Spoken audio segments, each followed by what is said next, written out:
میری سوچوں کی روانی کا تو ہی محور ہے، میری سوچوں کی روانی کا تو ہی محور ہے، میرے محبوب قیامت کا یہی منظر ہے۔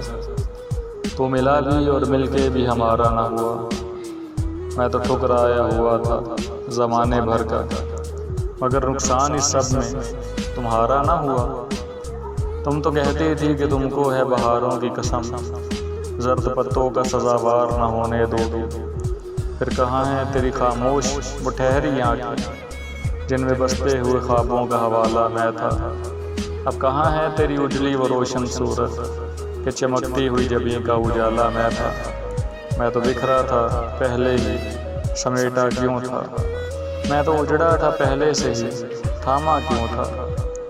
میرے محبوب میری آنکھ کی لالی میں ابھی تیرے خوابوں کے سلگتے ہوئے جلتے ہیں چراغ، شاید کہ کسی رات میں بارش کی طرح تیرے بازو میری مستی کو جلا دے جائیں، کبھی جذبات میں بہکے ہوئے ساون کی طرح میری سوچوں کے نہا خانوں میں تو آئے۔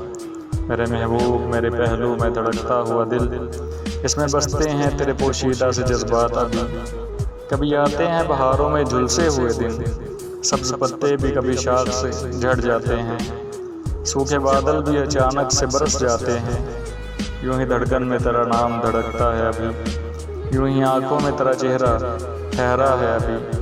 میرے محبوب برستی ہوئی آنکھوں میں کبھی تیری مضمور نگاہی کا میں ہی مرکز تھا، میرے کاندھے پہ وہ تیرے ادھورے بوسے جن سے آتی تھی وہ دو عنبر کی مہک، میری باہوں میں سمٹ کر وہ بہکنا تیرا، میرے جذبات کی روانی کی وجہ تم ہی تو تھی۔ میں ادھورا ہوں تو مکمل تو بھی کیسے ہوگا، میری ادھوری سی کہانی کی وجہ تم ہی تو تھی۔ میرے محبوب قیامت کا یہی منظر ہے کہ میں تڑپوں تیرے نام کی مالا جپتے، میرے محبوب قیامت کا یہی منظر ہے کہ میں دل ہی دل میں تمہیں اپنا دیکھوں، مگر خواب سے ایک دم سے اچانک جاگوں اور تم کو خود سے میں جدا دیکھوں۔ میرے دل پہ چھایا ہوا تیرا سحر ہے، میری آنکھ تیرے ہجر میں اب بھی تر ہے، میرے محبوب قیامت کا یہی منظر ہے، میرے محبوب قیامت کا یہی منظر ہے۔